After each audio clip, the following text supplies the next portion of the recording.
Welcome to the Wisdom of Show. I'm your host, Simon Bowen, and every week I'm speaking to the world's greatest leaders, thinkers, and entrepreneurs about complex issues and impactful leadership.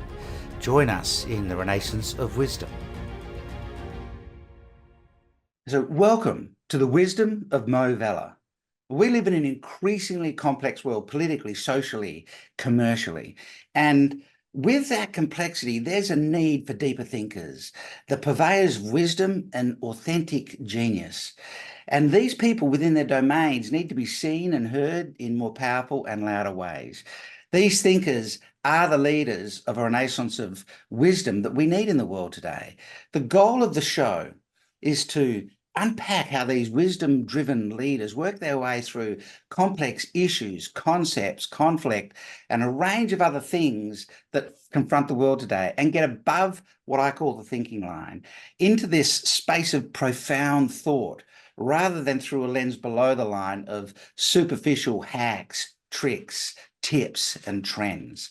And so today, I'd like to welcome Moe Vela to the call. Moe, thank you for joining me. I really appreciate your time, and I think we're going to have some fun. It's a pleasure to be with you, Simon. Thank you so much for having me. And well, it's my honor, and I'd love to be able to read your bio, and I want to read it because I really want people to understand just how you're very kind. Yeah, I mean, how broad and deep. That's rare for someone to have a very broad across multiple domains, but also very deep kind of experience and level of wisdom and knowledge. So I'm going to read it, with your permission, because there's so much that I want to share. And I'm promising the audience that this is a short bio compared to the things that you've been up to. You've been a busy person. I've been a fortunate man. Fortunate man. That's a much better point. Before you read it, I will say this.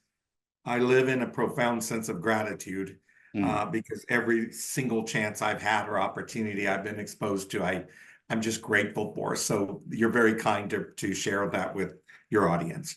So before I get to your bio, that's a really interesting comment, right? Because a lot of times when people are thinking about, making something large happen, and when I think about the two terms, wisdom and genius, wisdom is this innate sense of knowing at a contextual level, is my definition of it, right? You might not know how to solve something yet, or even what the problem is, but there's a knowing that there's something to be addressed.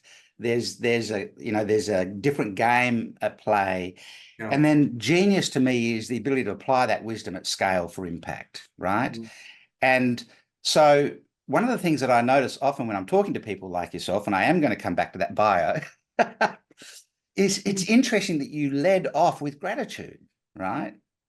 So in the thrust and parry of the business world, I don't know what your experience is, but mine is that there's often such a push for the 10x that we get to be grateful for the 3x that we've already had, or for the people that got us to where we're at right now.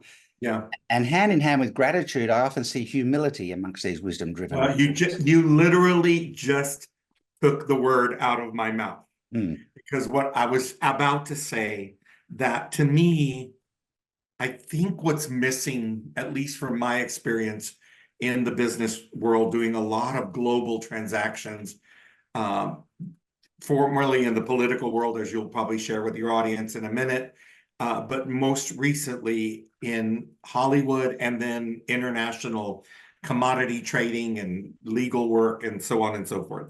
And what I see too often, Simon, is people forget where they came from. And what I mean by that is that we all started at the same place. We really did. We were all born into this amazing journey we call life. Yeah. And I acknowledge that not everybody has equal access, opportunity, resources from that moment forward. But at that moment in time, we all were given the same gift, which is this journey.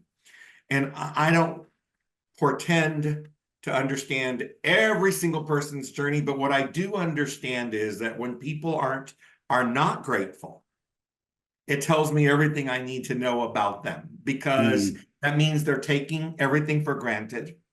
That means that there's a lack of humility, because when we remain humble, I think we recognize the equality of humanity.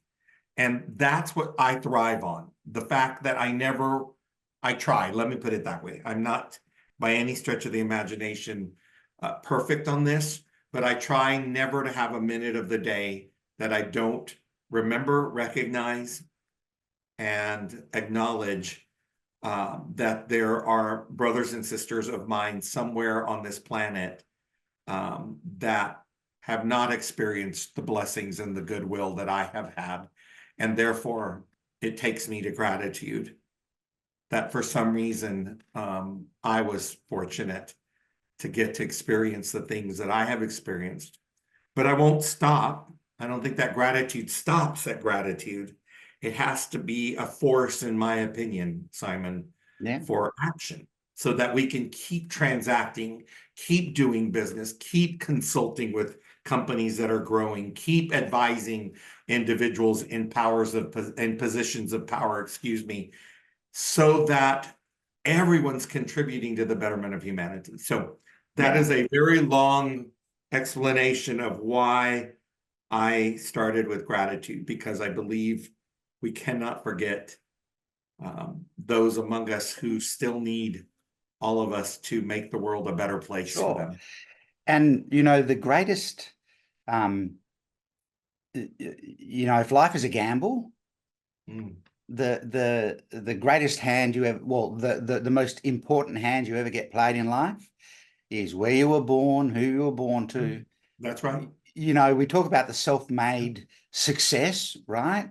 But so much of that was determined by where and who you were born to. Yeah, And I love the conversation about gratitude, because gratitude is almost an internal process, but you impact the world when you pay it forward. I And so agree. you have this responsibility to do something with it. And I I, agree.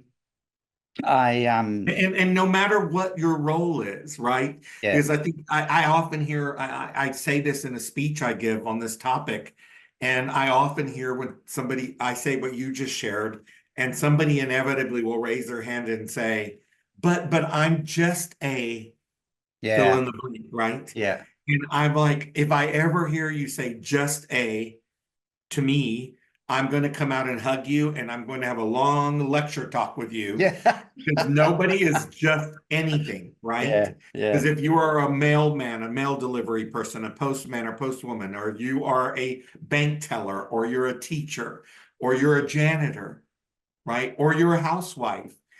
It doesn't matter what role you play in society. I still believe you can adhere to what we're sharing here, which is to be grateful for whatever experiences you have on your journey thus far, and to do your small part, whatever it may be, to mm, make the world a better place. mm, Whatever your role is, if you're a housewife, you can volunteer at a yeah, local charity, right? You can get involved with a a union of coworkers. I mean, we could just go on and on for the entire interview about ways that every single person can make a difference. that. It's so true. Years ago, I did a whole lot of consulting work for Australia Post, Mm, and that involved having meetings with the people that delivered the letters to the letterbox. yeah, And in a lot of organizations, these people are almost seen as being at the bottom of the food chain, right? yeah, There's the exactly. C-suite and management, Yeah. and in session after session, I would start the session by asking everyone in the room, what is one of the fundamental pillars of a civilized society? Mm, And people kind of didn't get the question for a while. And as I facilitated the conversation, the answer is the mail. mm, In Roman times, mm. everything hinged on this lowly messenger getting the message from Rome to the front To wherever it was, lines, yeah. right? Um, in the US, the mail, I can't remember the name of them now, on horseback. Yeah.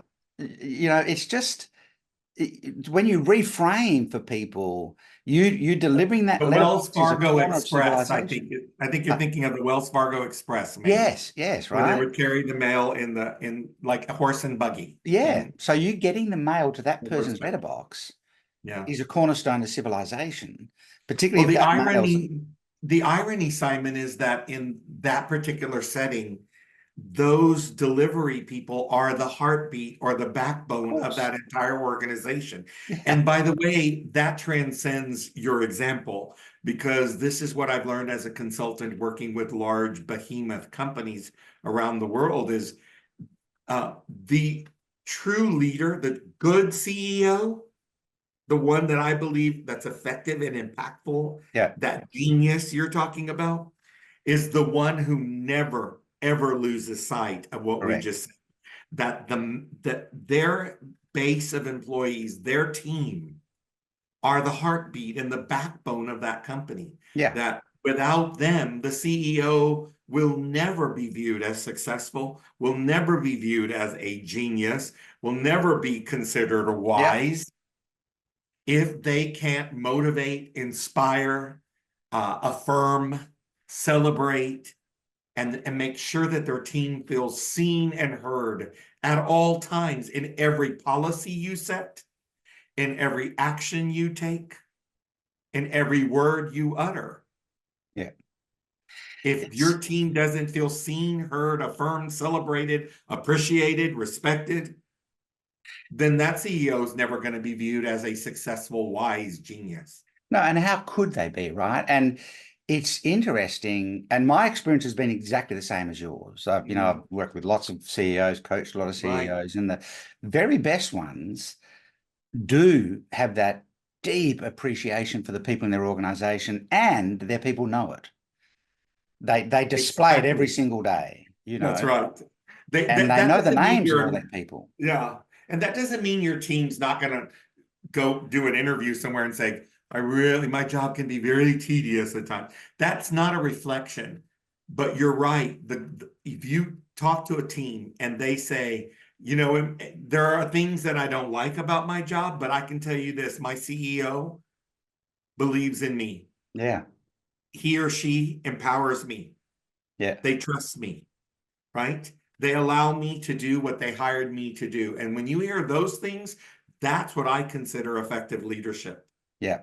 That's what I would call a leader genius right there. When your folks, when you people that you lead know that you are on their side, that you have their back, that you believe in them, you trust them, you empower them, that's effective leadership. And I think there's a piece that goes with that, which is really the whole piece around accountability. So those leaders deeply appreciate their teams. They believe in them. The Mhm. teams know that, but they also are willing to hold people accountable, but not in an aggressive, confrontational, punitive This is a way, great but in terms of topic. contribution. Yeah, this is a great topic that I'm very passionate about. I often in a speech say on this very topic, I'm tired of being around people who tell you why you can't, why you didn't, why you shouldn't. A Mm, lot of knots and OTs.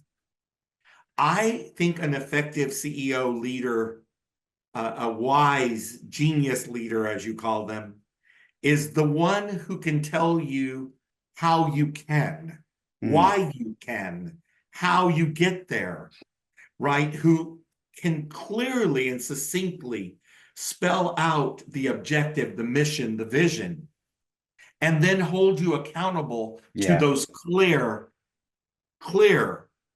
guidelines, yeah, right?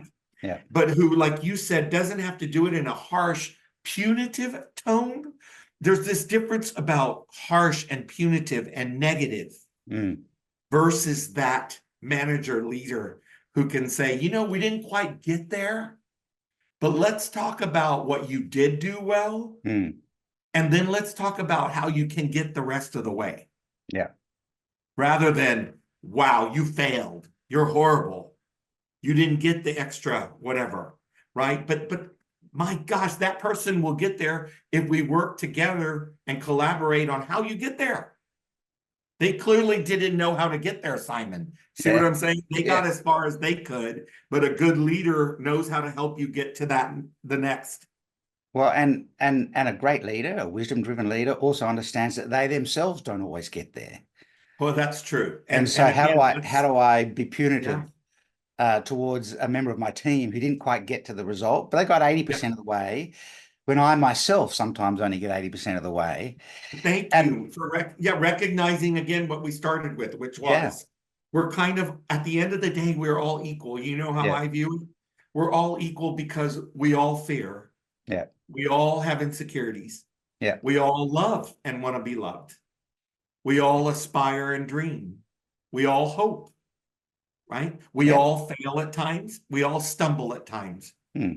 So at the end of the day, when a CEO is in that conversation with a team member, if you go in with that attitude of equality and inclusion and that spirit of we're in this together, guess what will happen? That employee will go the extra mile the next time if you help them. And if you don't know how to get them there, for God's sakes, a good CEO surrounds himself with things that they don't know, people who Yeah, know what they don't know. yeah. So go get the right people around you so that we can all get there. But it's about tone and attitude. I'm at an age now, Simon, where I have zero tolerance for toxic attitudes and toxic tone. And it seems like um the world has, and so the wisdom of show isn't for people that are looking for the next little tactic or the next little tip, or at the end of this show I'm going to have an action list. The real realization that I hope people get out of this is when you are a wisdom-driven, highly effective, genius leader of a great company, organization, movement, whatever it might be, that will have more to do with who you were when you showed up and how you carried yourself than any tactics or anything you can put in place. And Couldn't agree with you more. to Could that, not agree with you more. yeah, I want to make sure It's about your core values. yeah, of course. It's about your core as a human being. Yeah. I love that you just said that because it's something I believe so deeply in, which is that at the end of the day, can you learn to be a good CEO and can you learn to be a good manager? Yes, of course. There are tips and skills, as you say, you can read in a book or a self-help book or go hear a speech by somebody Mm. that inspires and motivates you. Yes, you can do all those things. And I know you're not diminishing those, and nor am I. But at the end of the day, I do think what distinguishes or differentiates one from another is this core. Mm. Is in your core, are you a decent human being? Yeah. Are you a loving, kind, gracious, warm, inclusive, Mm. affirming human? If those are your values, then the sky is the limit, in my opinion. The Yeah. sky is the limit. But if you're too busy looking for why not, how Yeah. not, right? If you're punitive in nature and you're angry inside, Simon, if you're angry inside in your core, you're not happy with who you are, you don't love yourself, then in my eyes, you may think on the books you look like a successful leader, but you will not be in the eyes that count. Again, you may be successful on the books because you took a company to 100 million or 500 million or a unicorn status. But in the eyes of humanity, that doesn't mean you're successful in my opinion. Yeah. If we think about, if you want to create change across a lot of people, Mm. it's interesting to think about attractiveness, right? Mm. Are people intuitively attracted to you, or do they have to be influentially attracted to you? So intuitively attracted to you is they come to you almost regardless of what they know about you. Influentially attracted to you means you have to do some stuff to market yourself to them and everything else. Yeah. And if you put two leaders side by side, one with, a really solid, high value core, Mm. they will intuitively attract people. But if the other leader Absolutely. has a toxic core, they are going to have to Absolutely. influentially attract people. And Absolutely. the person that can intuitively attract people to them is, multiples ahead before the game That's even right. starts. It's You quite said it, interesting, you could not have said it more perfectly. you know. And I use a different lingo to describe all that. Yours sounds so much more articulate and intellectual than mine. But I talk to people all the time because I get often asked, I was very blessed to make American history, right, by being the first Yeah, Hispanic American, first LGBTQ American to serve twice in the White House in a senior executive role, former deputy chief of staff to Al Gore, former deputy chief of staff to Joe Biden. I'm an attorney and so on and so forth. And I get often asked, like, so to what do you attribute whatever success you have, whatever that means, right? I always say to people, I don't know how successful I've been. I don't sit around and ponder about my own success. What I do know is this, that I thrive and I live for connectivity, human connection. So mm, what you call attractiveness, intuitive yeah, attractiveness, I call it the ability to connect. And so I often get asked, how do you connect with so many people? Because it is something that I cherish. I seek, I cherish, and it's something I thrive on. yeah, And so I've come to the conclusion, you said it so beautifully. For me, that intuitive attractiveness or connectivity that I call, for me, it's about shared vulnerability mm, that I have found on my journey that I can connect with any person on a bus, on a plane, at a bus stop, at a restaurant, uh, giving a speech with my audience, working for the Vice President of the United States and managing his office in the White House, constituents, didn't matter. Doesn't matter their color, their age, their zip code, their country code, nothing matters. If they recognize that I, like them, am vulnerable, mm, that I, like them, am human, and everything that comes with that humanity, yeah, the insecurity, the love, the fear, the anxiety, the curiosity, mm, the desire for adventure, right? All of if they feel that in you as a leader, they will attach, they will connect, they will follow. yeah, They will want to collaborate with you. They will want to be a part of your team. They'll yeah. want to achieve with you. So that's Because that my way of describing what you I'm so beautifully you called. you you you've led me into your bio, and you've covered off some of the things, working in two administrations with Joe Biden and Al Gore, a range of other things you've done. I just want to grab one snapshot on what you said, and then I actually want to let people know more about you because there are good reasons why they should be taking this into account. But you're familiar with John Maxwell's work and his law of the lid at all, the leadership law of the I lid? am not, actually. I am So not. John Maxwell wrote the 21 irrefutable laws of leadership, right? Hmm. One of his laws, which I love, is called the law of the lid. And the law of the lid says, look, if you take a jar and fill it with fleas, and then you put the lid on the jar and leave it there for a week, when you take the lid off, the fleas will not jump out of the jar. Hmm. They won't jump higher than the lid. And what's interesting is all subsequent generations of fleas will not jump higher than the lid. Hmm. And so Maxwell's saying, imagine a 10-point scale, 10 being excellent, 1 being poor, and the leader's lid, so the leader's capability as a human is at 6.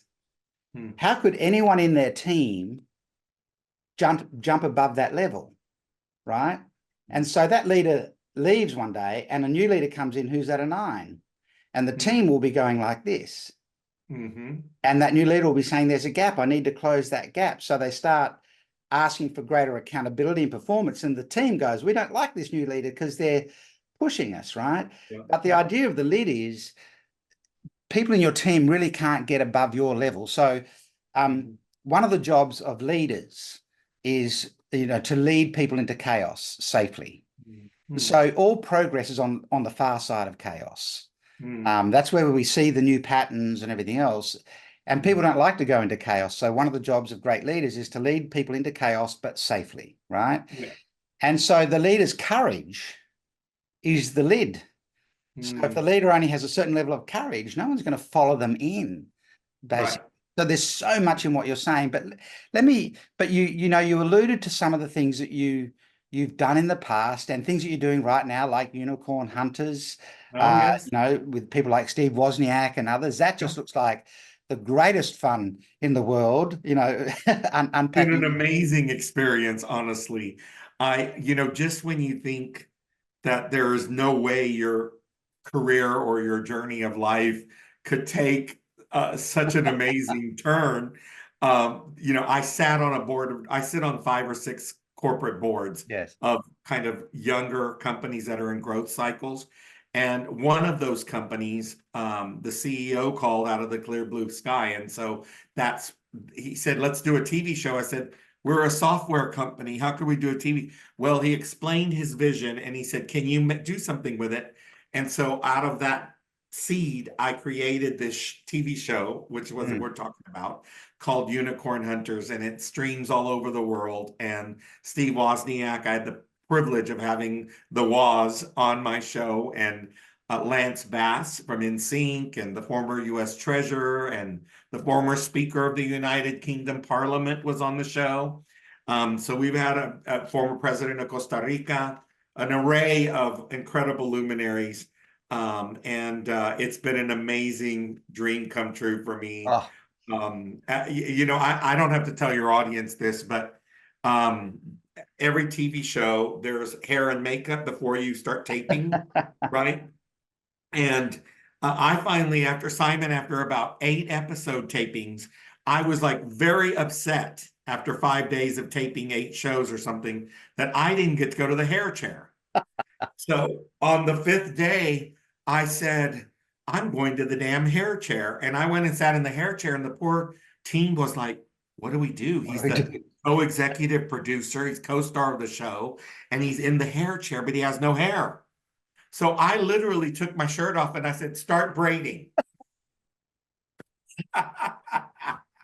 They still By would the have been a bit way, shocked. humor, Yeah. in my opinion, is we cannot end this interview without talking about what I believe is one of the most powerful values, and I call it a value, because I think when you can laugh at yourself and you can just laugh Mm. and realize that humor is one of the most powerful connectors that we have access to as a human being. Mm. For a split moment, even if you find somebody despicable, if you laugh with them, Simon, at least my experience has been, for that moment, you actually like each other. Mm.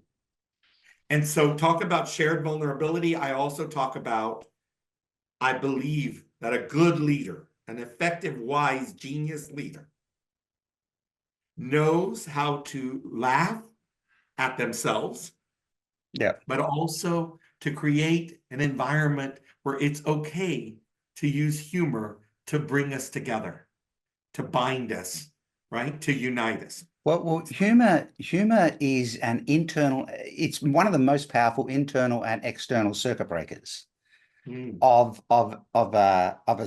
a psychological state. yeah, And some of the greatest leaders that we know of, like Nelson Mandela and others, had real belly laughs. yeah. When they laughed, they really laughed. And it's like those little machines that we had in the 70s, No, 80s, those little laughing boxes, remember? but it makes them real. It kept Yeah. them real to us. Yeah. It makes you like somebody. And therefore, what is that intuitive attractiveness, right? Yeah. Yeah. I'm attracted to something that elicits that emotion in me, Yeah. right? In Nelson Mandela's belly laugh, you just wanted to go and hug him Yeah. because it Absolutely. made you feel good and uplifted and optimistic and happy and loved, Absolutely.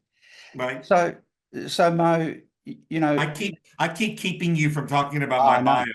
I I know wonder you if I'm do. doing it But on subliminally or on purpose. but like you, I'm a speaker, and the most awkward time for me is standing off stage while they're reading out a bio to the audience, and they're waiting for me to run up, and they say things like, "What's your come on song?" And I go, "I don't really have a come on song. I just walk up there, you know.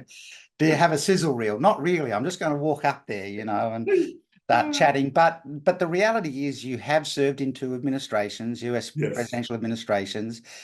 You've had outrageous business success. I mean, I'm looking at the list of um, media that you contribute to: Inc. magazine, yes. Yahoo Finance, the Daily Mail, Fox Business. You, prior to the show, you were talking about you're on our morning shows in I Australia. am the Today Show in Australia. Good morning, Yeah, Australia. yeah. I do them often. Yes. So, but obviously you're an attorney, you're a part of the American Bar Association and the Hispanic National Bar Association and the Yep. State Bar of Texas. But this is the interesting stuff. Top 100 most influential people for Hispanics in the nation's capital. Top 100 Hispanics in America, Hispanic Business Magazine. Top 101, which is an interesting, I hope that's not a I typo. know. I've always thought that was very funny. Yeah. Latino leaders in the Latino Leaders Simon, I magazine. can't lie. I've always thought I was the 101st for some reason. This is interesting. Top 300 Washington, D.C. insiders from the National Journal. So, there's just real meat there in terms of the experience. And so I'd love to, just reflect on some of the tenacity and things that you've brought to business. What do you think is the biggest challenge for all of us from a leadership perspective in the world today? And maybe I could frame it like this. If you could finish this statement in regard to leadership, right? And you said, I just wish that I could, and then you articulate what you could make happen to up-level leadership worldwide, what would it be? I think it's a dual or bifurcated answer. I just wish I could help every leader acknowledge that we all suffer from insecurities and that they, like me, would wake up every morning, own them, address them, and try to do something about them. And so the second part of the answer is I just wish I could help every leader to recognize everything you and I have shared here, which is at the end of the day, be what I call a humanity leader, right? To lead with a humane heart, with a humane mind, never ever failing to recognize that the people you are trying to lead are human beings just like you. Therefore, everything you deal with, they are as well. And when they realize that you recognize that, you have a much stronger chance of them following and succeeding with you and achieving with you. But I think those are the two answers to I just wish I could. And I know that's a long fill in the blank. Sorry. Well, it's not what people might expect, you see, and that's partly what wisdom is. Yeah. I wish I could help every leader, realize and deal with their own insecurities. Absolutely. It is my number one cringe factor Yeah. in life.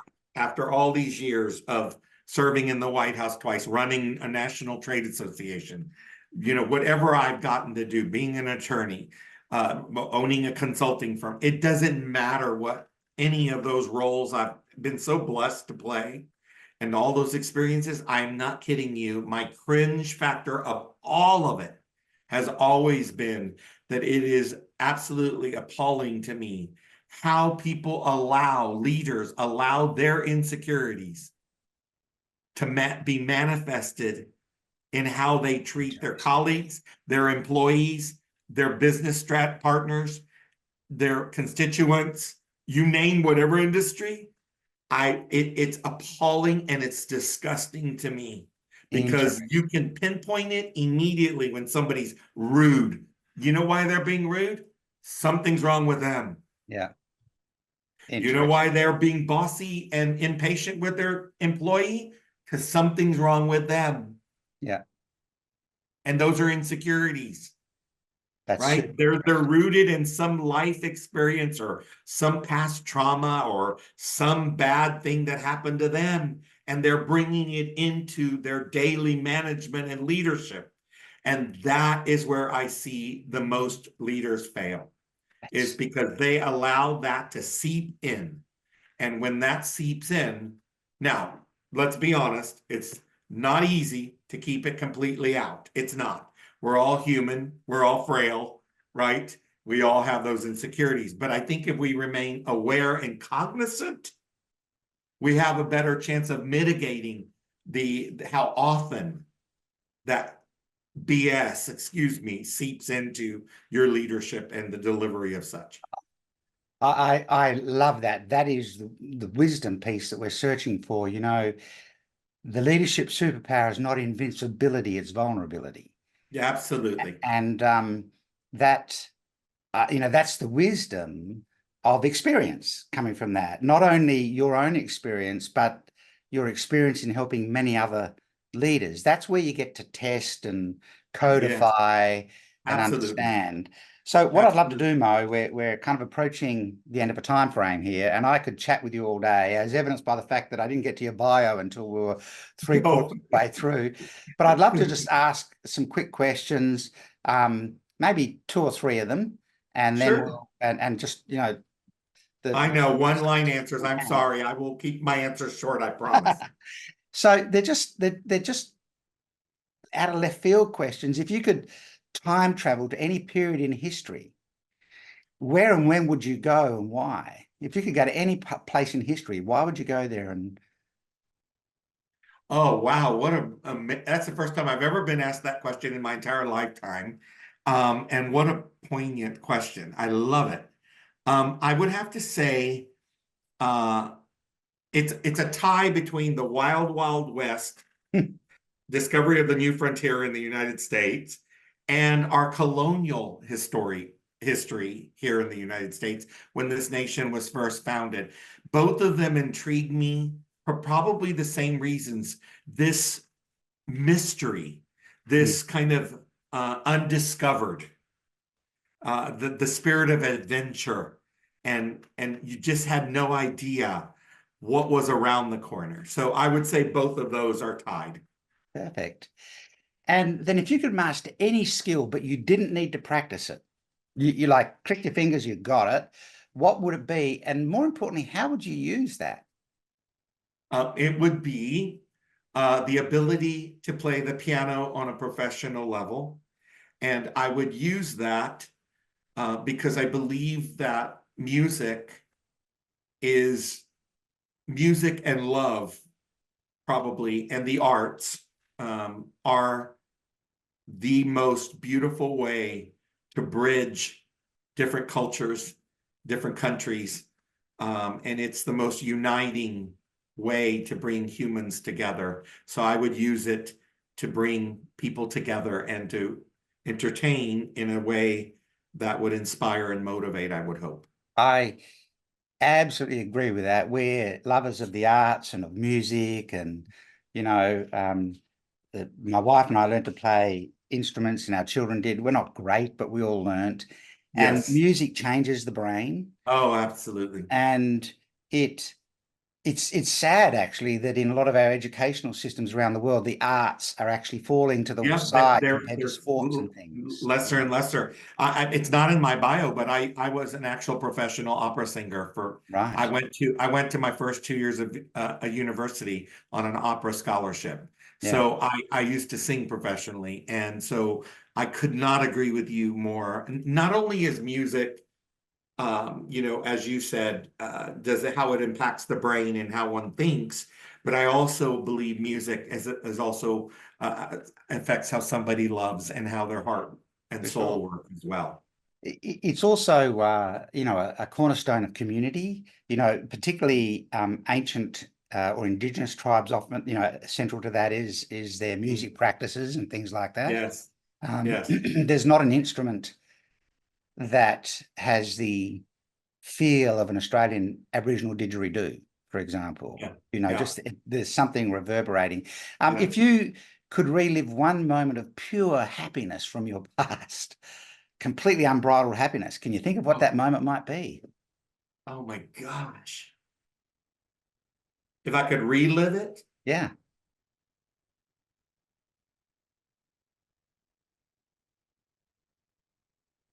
oh my goodness, there have been so many moments for me. I would say probably at a very special point in my childhood when my parents would take my brothers and sisters and I to the mountains of Colorado, which is a state here in the United States, with some of the most beautiful natural landscape with waterfalls and rivers and mountains and greenery. And I think it would be to relive one of those moments where my siblings and I were still innocent, naive, and my parents were both healthy and alive, and we were picnicking up in the mountains again, and with that crisp and fresh air, um, just with not a care, not a worry, not a care, not a concern. I think that would probably be it. I know that's going to surprise some people because I think people would have expected me to say, well, flying on Air Force One again with the president or whatever. And I don't want anybody listening to think I'm not eternally grateful for every one of those instances where I got to be around our president or the vice president or meet the Queen when I got to meet the Queen of England or the Pope. Um, Things like that were very meaningful, Simon, as you can imagine. But it just goes to show you sometimes it's the more innocent, more Yeah. less flashy moments of our journey that So brings the greatest happiness. it's interesting how, a question about, these moments of joy elicit just another part of your wisdom. Our greatest moments of um, happiness Mm, from your description are mm, probably more often attached to. So what you described was you're surrounded by love, not a care in the world, in the beauty of nature, right? mhm, mhm. So none of those things are things you created. Right. And so our greatest moments of happiness may be more to do with moments of love and connection than they are with moments of ego.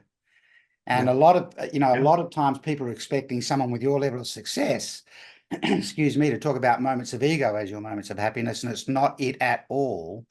And so No. if you're chasing that, as a leader, you may well be disappointed because the great leaders are That's not right. chasing those ego moments. You're so right. And on that very note, and maybe a great way to end if we're at the end here, but I think that too often leaders um they're searching for those ego moments. Hmm.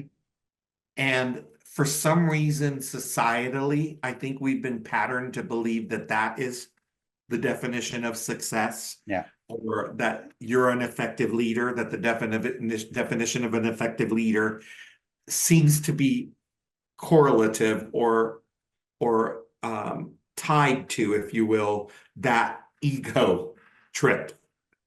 When the reality is, at least from what I have discovered, and not just with myself, but working with so many other leaders, that the most effective leaders I've ever met were the ones that were able to actually leave their ego outside the door. Yeah.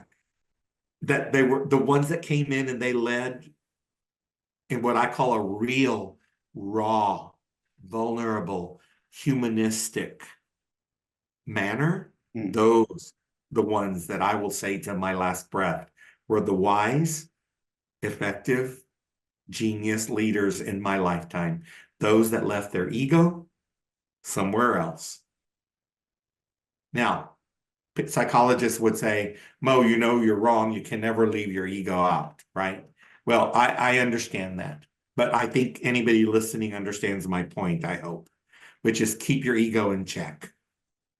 Keep it where it belongs. But your ego has to be healthy, Simon, in order to be able to do that. Because if you need to have an inflated ego, in my humble opinion, you'll never be that genius leader.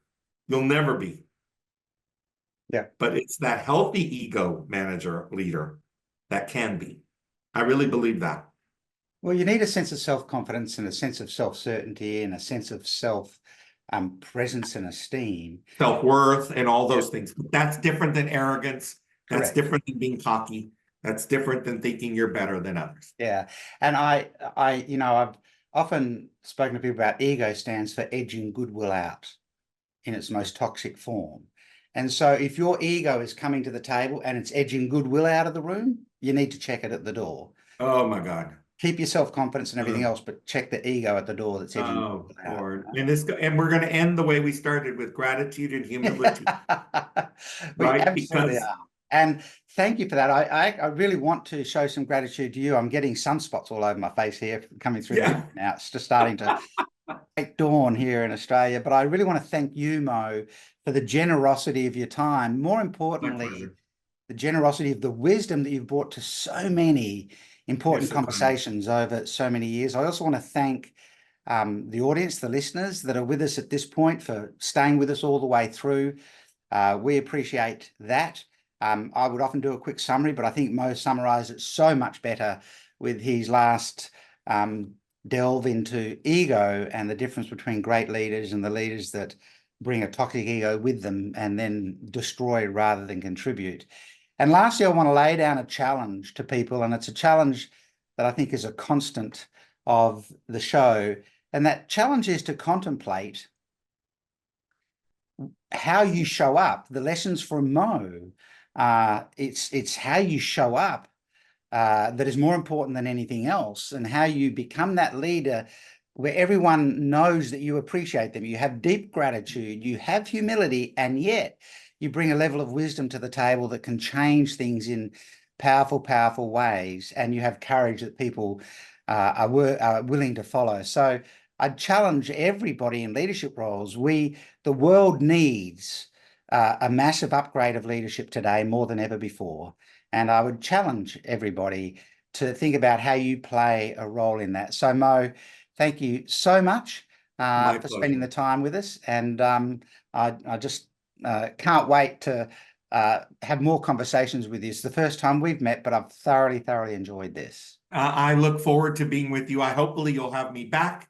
I want to say to you, I'm going to add to your challenge. How's that? Okay. And every leader listening, I'm going to leave with one word. All the things we talked about are so meaningful, obviously, to both you and I, Simon, and all as a result of both of our experiences, right, and our blessings.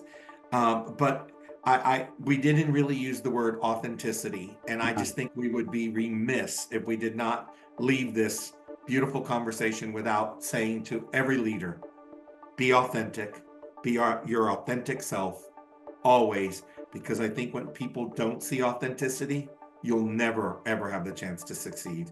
If they don't see authenticity, it's over. Game over. And that is absolutely the perfect place to stop the show. Thank you very Thank much, you. Mo.